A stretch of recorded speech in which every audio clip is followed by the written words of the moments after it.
조반장 때문에 또 얘기가 산으로 갔죠. 문재인 대통령이 조금 전 LH 투기 사태 관련해서 정부로서 면목이 없다면서 재차 유감의 뜻을 밝혔습니다.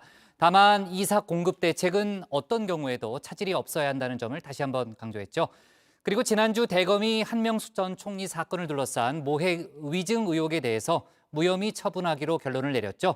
박범계 법무장관이 오늘 이를 사실상 수용하면서도 대검 회의에 절차적 문제가 있다면서 합동 감찰을 지시했습니다. 관련 소식을 신혜원 반장이 정리했습니다. 자, 선거 때가 되니 여론조사 풍년입니다. 서울시장, 부산시장 차기 대선 지지율에 매주 나오는 대통령 지지율, 정당 지지율 뭐 하나 허투루 볼 게 없습니다. 그래서 코너 하나 가볍게 만들어봤습니다. 여정회가 다루는 여론조사, 여정회가 여조여조해입니다. 자, 문 대통령의 국정 지지도가 다시 최저치를 기록했습니다. 리얼미터가 YTN 의뢰로 실시한 3월 3주차의 주간 집계 결과인데요. 긍정평가는 전주 대비 3.6%포인트 내린 34.1%, 부정평가는 4.8%포인트 오른 62.2%입니다. LH 사태 2주 만에 나온 대국민 사과조차도 민심 2반을 잡기엔 역부족이었던 걸로 보입니다. 특히 성실하게 살아가는 국민들께 큰 허탈감과 실망을 드렸습니다. 우리 사회의 부패 구조를 엄중히 인식하며 사회 전체에 만연한 부동산 부패의 사슬을 반드시 끊어내겠습니다.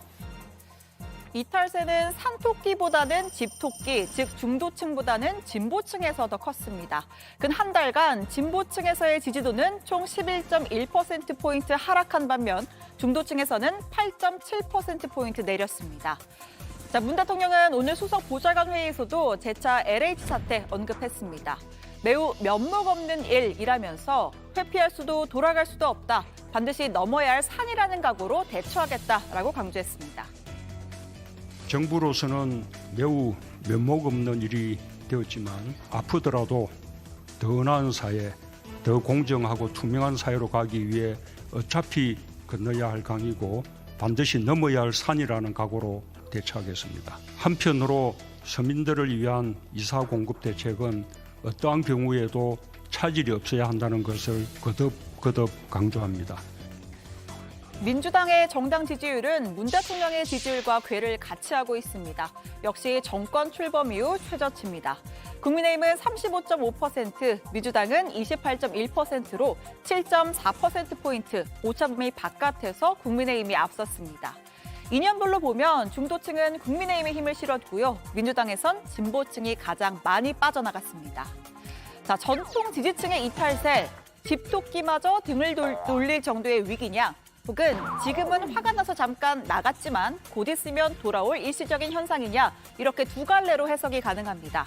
정부 여당은 선거 국면이 다가오면 곧 회복될 것이다 라면서 요새 돌아가는 거 보니까 거의 뭐 선거는 이긴 것 같습니다. 네, 그러니까 두 번째 해석에 기대를 품고 있죠.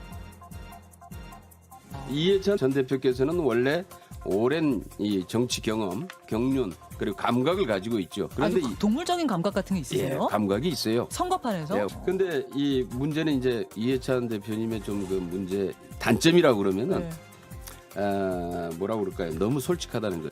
원래 그분이 민주당의 뭐 최고 최대 주주 오너 아닙니까? 다만 이분이 서울시장 박원순의 성범죄로 인한 선거에 나타날 장면은 아니다는 거죠. 직접적 책임이 있는 당대표고요. 화제도 시원찮을 사람이 나와가지고 오히려 큰 소리 친다. 정말 웃기는 장면이죠. 네, 여정회, 여조회 여론조사 결과 하나 더 보겠습니다. 국민의 3분의 2는 LH 투기 의혹에 대해서 경찰 조사보다 특검이 더 적합하다라고 답변했습니다. 이념 성향 기준으로도 보수층, 중도층은 물론이고 진보층에서도 특검 찬성 비율이 훨씬 높았습니다.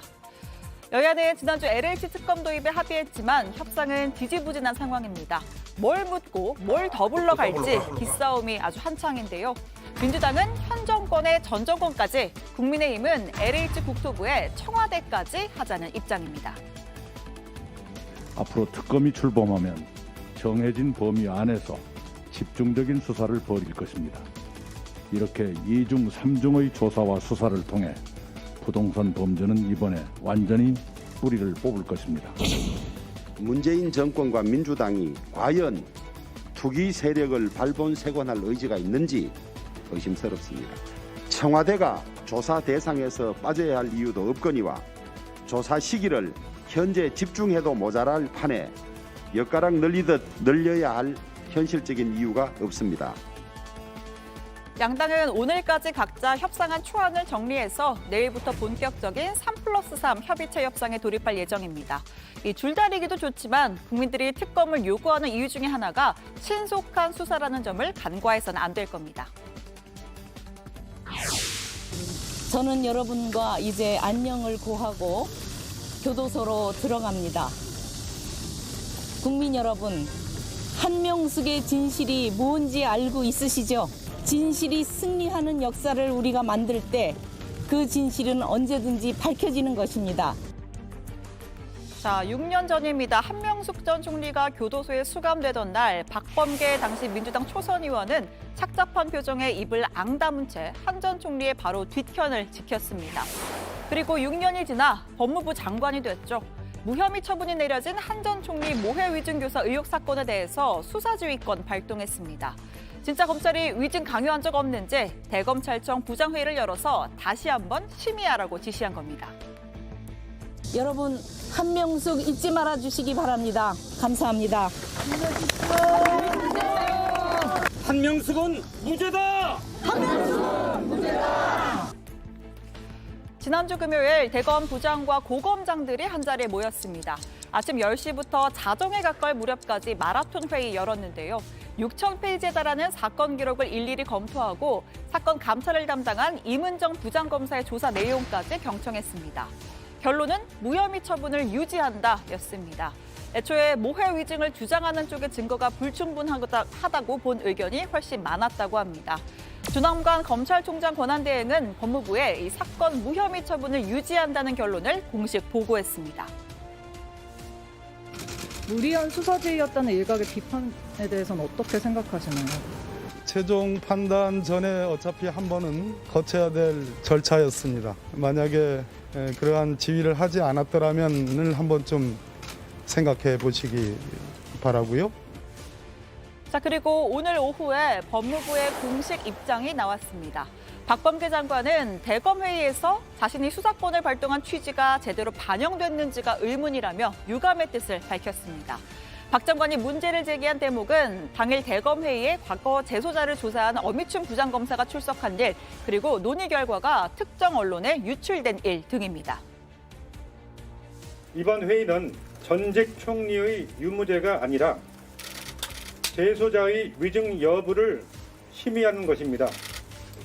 그럼에도 증언 연습을 시켰다는 의혹을 받는 당시 수사팀 검사가 사전 협의도 없이 회의에 참석하였습니다. 절차적 정의가 문제되었던 의혹 사건에 있어서 장관의 수사 지휘를 이행하는 과정에서조차 또다시 절차적 정의가 의심받게 되어 유감입니다. 이어 박 장관은 사건의 실체적 진실 여부와는 별개로 최초 사건 조사 과정에서 검찰의 직접 수사 관행이 부적절했음이 드러났다라며 실효적 제도 개선 방안을 강력하게 추진하겠다라고 했습니다. 법무부와 대검의 합동 감찰을 통해서 사건 처리 과정에서 확인된 인권 침해적인 수사 방식, 대검 부장회의 내용의 언론 유출 과정 등을 규명하겠다라고도 했는데요. 다만 대검의 무혐의 처분은 사실상 수용하고 재수사 지휘에 나서진 않을 것이라고 덧붙였습니다. 이로써 한 전 총리의 모해 위증 사건은 공소시효 만료인인 오늘 무혐의로 마무리될 것으로 보입니다. 자, 오늘 청와대 발제 이렇게 정리하겠습니다. 박범계, 한명숙 사건 재지휘 없다. 대검 무혐의 결론 사실상 수용입니다.